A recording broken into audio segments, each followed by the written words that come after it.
नमस्कार। अंतर्राष्ट्रीय खबरों के इस विशेष कार्यक्रम खबर दुनिया की में आप सभी का स्वागत है। मैं हूं नीलम शर्मा।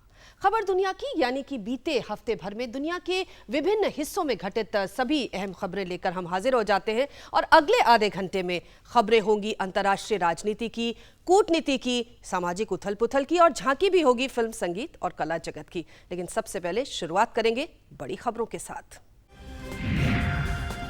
उत्तर कोरिया की पनडुब्बी गायब, क्षेत्र में बढ़ा तनाव। दक्षिण कोरिया और अमेरिका के संयुक्त सैन्य अभ्यास से बौखलाए उत्तर कोरिया ने दी दक्षिण कोरिया पर एहतियातन हमले की चेतावनी। लोकतंत्र समर्थक आंग सान सू की के बेहद करीबी माने जाने वाले यू हटिन ख्याव म्यांमार के पहले नागरिक राष्ट्रपति बनने के करीब। अगले हफ्ते होगा शीर्ष पद के लिए औपचारिक रूप से चुनाव। यूरोप ने बढ़ती शरणार्थियों की भीड़ को रोकने के लिए बंद किए बाल्कान के सभी रास्ते। सैकड़ों शरणार्थी भूख और ठंड से जूझने पर मजबूर। ईयू और तुर्की के बीच समझौते पर बढ़ी चिंता। दक्षिण सूडान में वेतन के बदले बलात्कार की इजाजत। संयुक्त राष्ट्र की रिपोर्ट में हुआ खुलासा। पिछले साल 1300 महिलाओं के साथ हुआ दुष्कर्म। और दक्षिण अफ्रीका के केप टाउन में जन्म के तीसरे दिन अस्पताल से खोई बच्ची करीब 18 साल बाद मिली अपने परिवार से। लड़की की अपहरणकर्ता पहुंची सलाखों के पीछे। तो शुरुआत करते हैं एशिया से, जहां कोरियाई प्रायद्वीप में तनाव लगातार बढ़ता जा रहा है।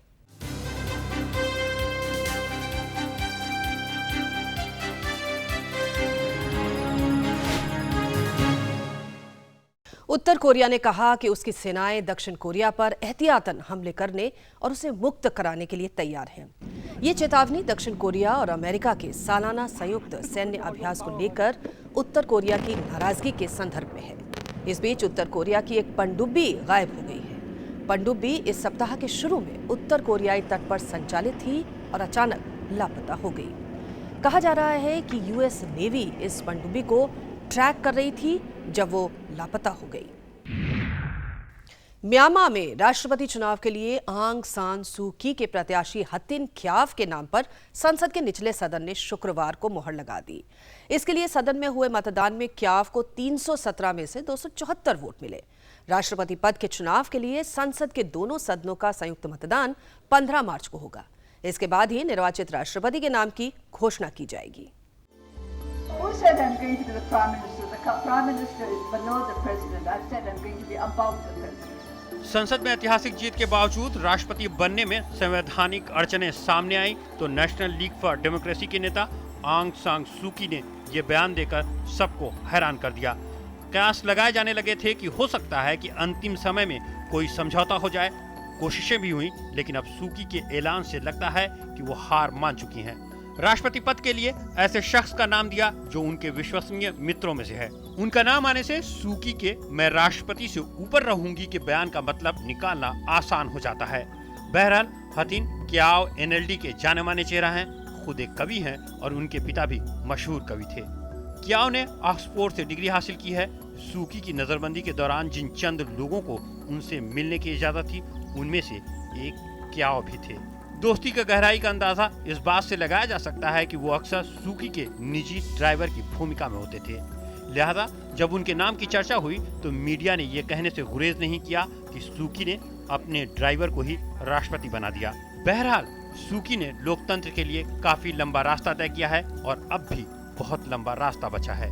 लेकिन सू की और ख्याव के लिए अब भी ये कठिन होगा कि वे इस सीमित लोकतंत्र के जरिए आगे की राह आसान करें और जनता की अपेक्षाओं पर खरे उतरें। एनएलडी के समर्थक भी ख्याव को आसानी से स्वीकार नहीं करेंगे। कानून में बदलाव टेढ़ी खीर है, जिसकी शर्त है सेना द्वारा चुना गया कम से कम एक सांसद इस बदलाव के पक्ष में हो, जो फिलहाल मुमकिन नहीं लगता है।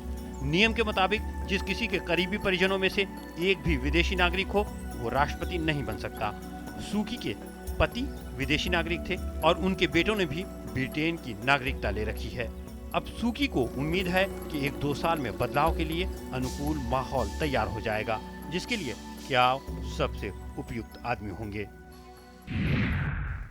जापान ने शुक्रवार को 11 मार्च 2011 को एक साथ आए भूकंप और सुनामी की 5वीं बरसी मनाई। इन आपदाओं ने फुकुशिमा क्षेत्र के तटीय इलाकों में भारी तबाही मचाई थी, जिसमें करीब 19,000 लोगों की मौत हो गई थी और 2,500 लोग लापता हो गए थे। लाखों लोगों ने 2 मिनट का मौन धारण कर इस हादसे में मरने वाले लोगों को श्रद्धांजलि दी। सीरिया की सरकार संयुक्त राष्ट्र की मध्यस्थता में सोमवार से जिनेवा में शुरू होने वाली शांति वार्ता में शर्तों के साथ शामिल होने पर राजी हो गई है। सरकार ने कहा है कि ये तभी मुमकिन होगा जब वार्ता के दौरान राष्ट्रपति असद को हटाने की बात नहीं की जाएगी। 1.5 साल के अंदर सीरिया में चुनाव कराने के संयुक्त राष्ट्र के प्रस्ताव को खारिज कर दिया है। इस बीच मुख्य विपक्षी दल बिना शर्त बैठक में शामिल होने पर सहमत हुए हैं। नौकरियों के लिए आवेदन तो आपने खूब दिए होंगे और देखे भी होंगे, लेकिन आईएस के खूंखार आतंकी बनने के लिए दुनिया भर के 50 देशों से ज्यादा के नौजवान जिहादी अपने आवेदन में जो लिखते हैं वो सामने आया है। वो लिखते हैं, मैं लड़ाका बनना चाहता हूँ, मैं आत्मघाती हमलावर बनना चाहता हूँ। आईएस की ऐसी ही 1700 फाइलें सामने आने पर कथित तौर पर पेरिस हमले के 3 खूंखार हमलावरों की पहचान भी सामने आई है। आतंक का साम्राज्य कायम करने वाले संगठन आईएस के 22,000 रंगरूटों की पहचान का खुलासा हुआ है। ये खुलासा आईएस से जुड़े दस्तावेजों के लीक होने से हुआ है। कहा जा रहा है कि आईएस के एक पूर्व सदस्य ने संगठन से मोह भंग होने के बाद ये दस्तावेज जर्मनी समेत कई अन्य देशों की खुफिया एजेंसियों को मुहैया कराए हैं। दस्तावेजों से पता चलता है कि आईएस में भर्ती होने वालों को बाकायदा इंटरव्यू की प्रक्रिया से गुजरना पड़ता है। जिहादी बनने के इच्छुक सदस्यों को 23 सवालों के जवाब देने होते हैं। इनमें राष्ट्रीयता, शिक्षा, रक्त समूह और जिहाद के पुराने अनुभव के बारे में जानकारी देनी होती है। अगर खबरों की माने तो आईएस 50 से ज्यादा देशों से अपने लड़ाकू जिहादियों को नियुक्त करता है। ज्यादातर लड़ाके सऊदी अरब, ट्यूनीशिया, मोरक्को और मिस्र के नागरिक हैं। फाइलों में 19 ब्रिटिश नागरिकों के नाम भी शामिल हैं। पेरिस हमले में शामिल 3 लोगों के नाम इन फाइलों में दर्ज होने की बात कही जा रही है। इन आतंकियों के नाम हैं सामी अमीमूर, फाउद मोहम्मद अगद और उमर इस्माइल मुस्तफी। माना जा रहा है कि 2013-14 के बीच ये तीनों आतंकी आईएस के सदस्य बने। अब दुनिया के कई मुल्कों की जांच एजेंसियां इन दस्तावेजों की छानबीन में जुटी हुई हैं ताकि आईएस के आतंक से ठीक से निपटा जा सके। जर्मनी का कहना है कि ये फाइलें प्रमाणिक मानी जा सकती हैं। हालांकि फ्रांस को अब भी इसकी पुष्टि का इंतजार है, जबकि ब्रिटेन ऐसी फाइलों पर टिप्पणी करने से परहेज कर रहा है। बहरहाल अगर इन दस्तावेजों की प्रामाणिकता सिद्ध होती है तो आईएस को जड़ से उखाड़ फेंकने में काफी मदद मिलेगी। ईरान ने विश्व शक्तियों को ठेंगा दिखाते हुए 2 लंबी दूरी की मार करने वाली मिसाइलों का परीक्षण किया है। इन मिसाइलों की मारक क्षमता 2000 किलोमीटर बताई जा रही है। इन मिसाइलों पर हिब्रू भाषा में इजराइल के खिलाफ संदेश भी लिखा गया था कि वक्त के पन्ने से इजराइल को मिटाना ही होगा। रेगिस्तान में बारिश। जी हां, संयुक्त अरब अमीरात में भारी बारिश से जनजीवन अस्त व्यस्त हो गया। पूरे यूएई में बाढ़ की स्थिति बन गई। सड़कों पर लोग और गाड़ियां फंस गए। बारिश की वजह से कई स्कूलों में भी अवकाश घोषित कर दिया गया। अबू धाबी का एयरपोर्ट भी बंद करना पड़ा। रेगिस्तानी यूएई में आए मौसम में बदलाव से लोग परेशान हैं, तो वहीं यूरोप के हुक्मरानों के रवैये में आए बदलाव से शरणार्थी बेहाल हैं।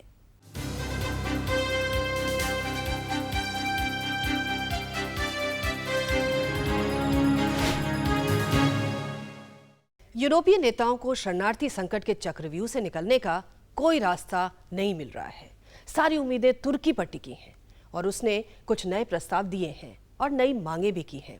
उन्हें मानने या ना मानने पर विचार करने के लिए यूरोपीय देशों को और वक्त चाहिए। अगला शिखर सम्मेलन 17 और 18 मार्च को होगा। Bulgaria, Austria, Hungary, Macedonia, Serbia और अब स्लोवानिया ने अपनी सरहदों को बंद कर बाल्कन के रास्ते उत्तरी यूरोप तक पहुंचने वाले शरणार्थियों के सिलसिले को काट दिया है। हजारों लोग ठंड और बारिश में ठिठुरने पर मजबूर हैं। कुछ हालात के बेहतर होने की आस में अब भी शिविरों में दुश्वारियों से जूझ रहे हैं, तो कुछ अंधकार के मंडराते बादल को देखते हुए ग्रीस लौट आना ही बेहतर समझ रहे हैं। हर दिन करीब 20,000 लोग तुर्की से ग्रीस की ओर रवाना हो रहे हैं। जाहिर है इन बंदिशों के बाद हजारों शरणार्थी रास्ते में फंसना लाजमी है। इन्हीं मसलों का हल निकालने के लिए यूरोपीय संघ और तुर्की के बीच ब्रसेल्स में एक समझौता हुआ। समझौते के तहत तुर्की के तट से ग्रीस पहुंचने वाले सभी गैर कानूनी शरणार्थी तुर्की वापस भेज दिए जाएं, जिसका खर्च यूरोप उठाएगा। ग्रीस से वापस किए गए एक सीरियाई के बदले में तुर्की में शरण लिए एक सीरियाई को यूरोप में बसना होगा। तुर्की के नागरिकों को यूरोप में आने जाने के लिए बगैर वीजे की योजना पर तेजी लाई जाए और इसका काम जून तक पूरा कर लिया जाए। शरणार्थी समस्या से निपटने के लिए ईयू द्वारा तुर्की को जो 3 करोड़ यूरो देने का वादा किया गया है, उसे जल्द ही किया जाए। साथ ही तुर्की ने 6 अरब यूरो की नई फरमाइश भी कर दी है। साथ ही तुर्की को ईयू का सदस्य बनाने के लिए बातचीत की तैयारी की जाए। हालांकि इस समझौते को अभी अंतिम रूप नहीं दिया गया है। 17-18 मार्च को होने वाली ईयू की बैठक तक इस पर चर्चा होगी। इसी बीच संयुक्त राष्ट्र ने समझौते पर चिंता जताई है। पिछले साल करीब 10 लाख शरणार्थी गैर कानूनी तरीके से समुद्र के रास्ते यूरोप पहुंचे। बहरहाल यूरोप और तुर्की ने थोड़े नफा नुकसान के लिए समझौता तो कर लिया है, लेकिन बड़ा सवाल ये है कि पहले से ही 27 लाख शरणार्थियों से जूझ रहा तुर्की और शरणार्थियों का बोझ उठा पाएगा। तुर्की से ज्यादा आबादी और बड़ी अर्थव्यवस्था होने के बावजूद यूरोप शरणार्थियों को अपने लिए संकट तो मान रहा है, लेकिन तुर्की के लिए नहीं। यूरोपीय संघ और क्यूबा ने अपने रिश्तों को पटरी पर लाते हुए एक ऐतिहासिक समझौते पर हस्ताक्षर किए हैं। ये कदम ऐसे समय में उठाया गया है जब इसी महीने अमेरिका के राष्ट्रपति बराक ओबामा क्यूबा का दौरा करने वाले हैं। लैटिन अमेरिका में क्यूबा पहला ऐसा देश है जिसके साथ ईयू का अब तक कोई समझौता नहीं था। फ्रांस की राजधानी पेरिस में हजारों प्रदर्शनकारियों ने देश में लगातार आपातकाल लागू रहने का विरोध करते हुए इसे सरकारी तख्तापलट बताया है। प्रदर्शनकारियों ने मांग की कि आपातकाल के जरिए सुरक्षा बलों को जो गैर जरूरी अधिकार दिए गए हैं उसे तुरंत वापस लिया जाए।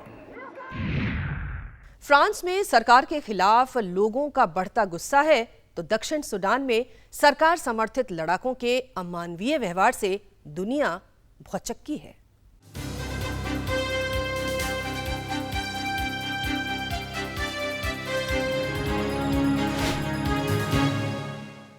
दक्षिणी सूडान में सरकार समर्थक मिलिशिया का खौफनाक चेहरा सामने आया है।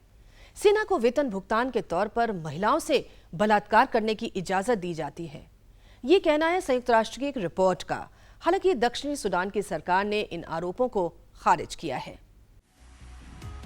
लड़ाई के बदले महिलाओं से बलात्कार की इजाजत। जी हां, आपने सही सुना। ये घिनौना खेल दुनिया के सबसे नए देश दक्षिणी सूडान में धड़ल्ले से खेला जा रहा है, जहां सेना के लड़ाकों को वेतन के बदले महिलाओं के साथ बलात्कार करने की इजाजत दी जाती है। ये चौंकाने वाला खुलासा संयुक्त राष्ट्र की एक रिपोर्ट में हुआ है। रिपोर्ट में कहा गया है कि लड़ाके जो कर सकते हो करो, जो ले जा सकते हो ले जाओ, समझौते के तहत काम करते हैं। यही समझौता उन्हें वेतन के बदले महिलाओं और लड़कियों को साथ ले जाने और उनका बलात्कार करने की इजाजत देता है। लड़ाकों का कहर सिर्फ इंसानों पर नहीं बल्कि जानवरों पर भी टूटता है।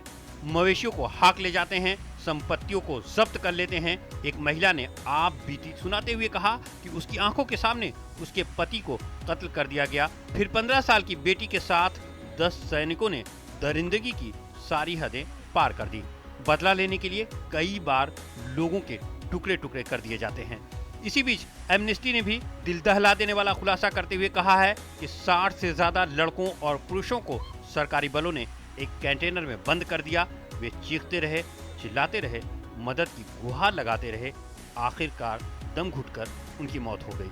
हालांकि सरकार ने इन आरोपों को खारिज करते हुए जांच का भरोसा दिलाया है। 2011 में दक्षिण सूडान सूडान से अलग होकर नया देश बना। 2013 में सत्तारूढ़ SPLM पार्टी में आंतरिक संघर्ष उभरा। बहुसंख्यक डिंका समुदाय के राष्ट्रपति सल्वा किर ने अपने डिप्टी नुयर समुदाय के रायक माचर को बर्खास्त कर दिया। देखते ही देखते ये सत्ता संघर्ष जातीय हिंसा में बदल गया। देश गृह युद्ध की चपेट में आ गया। अब तक दसियों हजार लोग मारे जा चुके हैं और करीब 20 लाख लोग बेघर हो चुके हैं। दोनों पक्षों के बीच पिछले साल अगस्त में युद्ध विराम पर समझौता हो चुका है, लेकिन अब तक लागू नहीं हो पाया है। संयुक्त राष्ट्र संघ ने यौन उत्पीड़न के आरोपों में घिरे शांति सुरक्षा बल के जवानों को उनके घर वापस भेजने का एक प्रस्ताव पारित किया है। इस तरह का प्रस्ताव पहली बार सुरक्षा परिषद में पास किया गया। पिछले साल इन जवानों के खिलाफ बच्चों और महिलाओं के साथ यौन उत्पीड़न के 69 मामले सामने आए थे। अब हम रुख करते हैं अमेरिका का, जहां ट्रंप की चुनावी रैली से पहले हुई हाथापाई।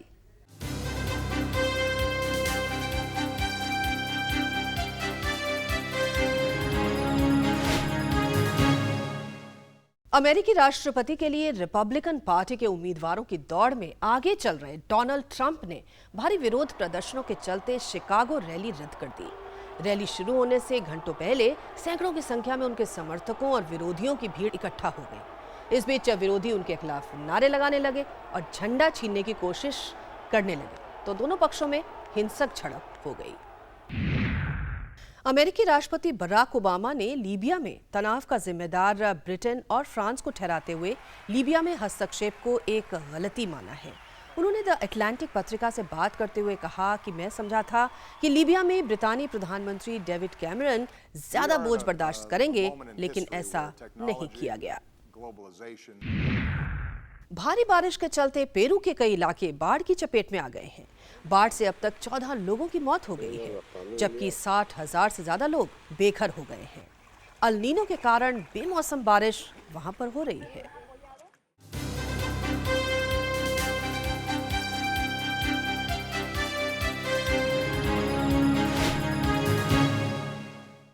पढ़ी लिखी और करियर बनाने वाली महिलाओं के प्रति चीनियों का नजरिया उनकी बड़ी आर्थिक ताकत पर एक बदनुमा दाग की तरह नजर आता है। चीन में ऐसी महिलाओं को छोड़ी गई महिला जैसे अपमानजनक शब्द के द्वारा संबोधित किया जाता है। दरअसल ये वो चीनी महिलाएं हैं जो पढ़ाई लिखाई और करियर तथा बेहद योग्य पुरुष से ही विवाह करने के विचार के चलते शादी में देरी कर रही हैं। दुनिया की बड़ी आर्थिक शक्ति चीन में पुरुषवादी सोच से ग्रस्त चीनी समाज का महिलाओं के प्रति ऐसा नजरिया चौंकाने वाला है। लगातार बढ़ती जनसंख्या से परेशान चीन ने इस पर अंकुश लगाने के लिए साल 1979 में एक संतान नीति अपनाई। इसमें कोई शक नहीं का मकसद भी पूरा हुआ, लेकिन लड़कियां कोख में ही मारी जाने लगी और नतीजा लिंगानुपात बुरी तरह गड़बड़ा गया। पुरुषों के मुकाबले महिलाओं की संख्या काफी कम हो गई। अनुमान है कि वर्ष 2020 तक पुरुषों की तादाद महिलाओं से 2.40 करोड़ ज्यादा होगी। इस खाई की वजह से शादी के बाजार में महिलाओं की जबरदस्त मांग है। बढ़ते विकल्पों का फायदा उठाते हुए शादी की उम्र के बाद भी औरतें विवाह पर पढ़ाई लिखाई और करियर को ज्यादा तरजीह देने लगी हैं। जाहिर है इससे शादी की औसत उम्र बढ़ने के साथ साथ एक नई समस्या ने जन्म ले लिया है और ऐसी महिलाओं को शेंगनू यानी छोड़ी गई महिला जैसा अपमानजनक शब्द दे दिया। 2007 में शेंगनू को आधिकारिक तौर पर परिभाषित करते हुए कहा गया है कि वो महिलाएं जिनकी उम्र 27 साल से ऊपर है और शादी के लिए योग्य आदमी को लेकर बहुत ही ऊंची उम्मीद रखने के कारण उन्हें पति नहीं मिल सका। हालांकि लड़कियों के रुझान को देखकर ऐसे विचार दकियानूसी लगते हैं। महिलाएं सिर्फ और सिर्फ पढ़ाई लिखाई और करियर के चलते ही शादी में देरी कर रही हैं। फोर्ब्स पत्रिका के मुताबिक साल 2013 में धनी और अपने बलबूते खुद को स्थापित करने में सक्षम दुनिया की 20 महिलाओं में 11 चीनी हैं।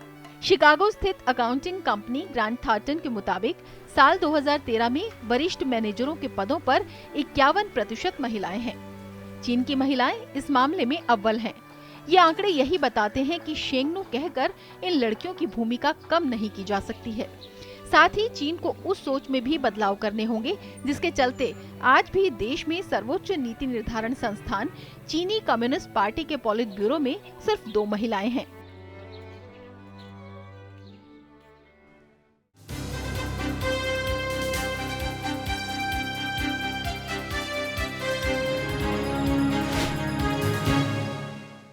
इंसानी रिश्तों के जोड़ हर जगह एक जैसे ही होते हैं। माँ और बच्चे का रिश्ता भी ऐसा ही होता है, उसे मिटाया नहीं जा सकता। अपने कलेजे के टुकड़े को माँ से जुदा करना मुश्किल ही नहीं नामुमकिन है। बरसों की जुदाई भी इस रिश्ते को खत्म नहीं कर सकती। एक माँ लंबी जुदाई के बाद भी अपने बच्चे को पहचान ही लेती है। ऐसा ही हुआ दक्षिण अफ्रीका में केपटाउन की माँ बेटी के मिलन की इस खबर में। पैदा हुए महज 3 दिन हुए थे। खून का रिश्ता तो था ही, लेकिन दूध का रिश्ता अभी कायम नहीं हो पाया था। लेकिन शायद रोना सीख लिया था और उस वक्त वो रो रही थी। बच्ची की रोने की आवाज बिस्तर पर लेटी माँ को रोमांचित कर रही थी। माँ बनने के एहसास और विश्वास को मजबूती दे रही थी। तभी दरवाजे से लाल रंग के लिबास में एक महिला अंदर आई और बच्ची को उठाने की इजाजत मांगी, लेकिन माँ उसी समय दर्द और दवाओं के असर के सामने बेबस हो गई और नींद की आगोश में पहुंच गई। नींद खुली तो उसकी दुनिया उजड़ चुकी थी। 3 दिन पहले जिस फूल सी बच्ची को जन्म दिया था, अब वो गायब थी। बदहवास माँ रोती धोती अस्पताल के इस कमरे से उस कमरे में बेटी जेफनी को ढूंढती रही, लेकिन बेटी नहीं मिली। गम से निढाल परिवार ने अखबारों में विज्ञापन दिया, लेकिन कहीं भी उसका कोई सुराग नहीं लगा। हादसे को 17 साल बीत चुके थे। जेफनी अलग नाम से केपटाउन के एक सेकेंडरी स्कूल में पढ़ रही थी। तभी उसकी हमशक्ल एक लड़की ने स्कूल में दाखिला लिया। दोनों की शक्ल सूरत इतनी मिलती जुलती थी कि चर्चा का विषय बन गया। लड़की ने जेफनी का जिक्र अपनी माँ से किया तो माँ ने उसे चाय पर बुलाया। माँ ने बरसों पहले बिछड़ गए अपने इस जिगर के टुकड़े को पहचानने में देरी नहीं की, जिसके नए नक्श से लेकर चाल ढाल तक चीख चीख कर गवाही दे रहे थे कि ये लड़की उसकी अपनी बेटी है। मातृत्व के जज्बे से लबरेज माँ ने पुलिस की मदद मांगी और डीएनए टेस्ट के जरिए लड़की की शिनाख्त हुई। मामला अदालत तक पहुंचा।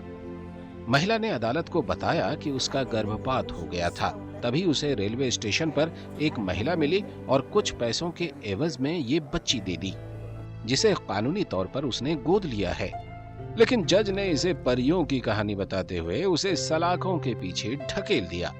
17 साल बाद बच्ची सगी माँ से मिलने से हैरत में है। जज्बात बयां करने के लिए लफ्ज नहीं थे, बस थे तो आंसू जो दोनों की आंखों से छलक रहे थे। फर्क बस इतना सा था कि वो जुदाई के आंसू थे और अब हैरत और खुशी के। I can't believe this. She's mine finally. Yeah. Finally, I'm still in shock now. तो खबर दुनिया की कार्यक्रम में आज के अंक में बस इतना ही। आप अपने सुझाव और अपनी प्रतिक्रियाएं हमें ज़रूर ईमेल करिएगा। इस बीच हमें आपकी ढेर सारी प्रतिक्रियाएं मिल भी रही हैं कि इस कार्यक्रम को रोज़ प्रस्तुत किया जाए। हम निश्चित तौर पर इस पर विचार करेंगे। फिलहाल आप नोट कर लीजिए हमारा ईमेल आईडी खबरदुनिया@gmail.com। और जाने से पहले हम आपको दिखाते हैं लंदन के रॉयल एल्बर्ट हॉल में होने वाले एक म्यूजिकल कंसर्ट की तैयारियों की कुछ झलकियां। आप लीजिए इन झलकियों का मजा और हमारी पूरी टीम को इजाजत दीजिए। नमस्कार।